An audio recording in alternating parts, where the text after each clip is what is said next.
12 miliardi 922 milioni di euro le entrate, 12 miliardi 922 milioni di euro le uscite. Raggiunta la parità, i giudici della Corte dei Conti promuovono il bilancio 2012 della Regione con alcuni puntuali richiami: la crescita dell'indebitamento finanziario, gli interessi su mutui contratti e soprattutto il disavanzo importante di alcune aziende sanitarie, in primis quella veneziana che con i suoi oltre 55 milioni di euro di indebitamento da sola contribuisce a quasi un quarto delle perdite regionali. Pronta la risposta della Regione. Nella relazione dice che abbiamo già fatto tanto in questi 2 anni di esercizio, visto e considerato che è il 2012.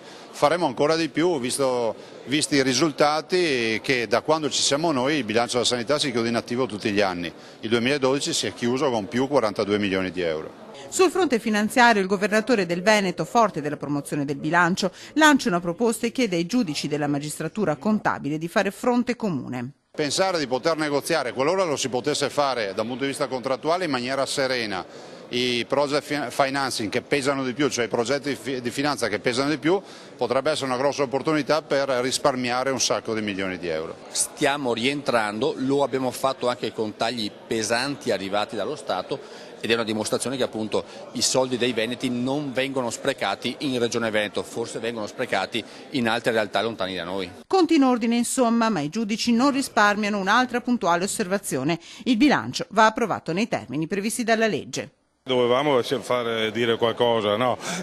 No, a parte le battute, sì, si poteva approvare prima e d'ora in avanti resteremo sempre nell'ambito dei limiti che ci sono imposti anche dal nostro statuto.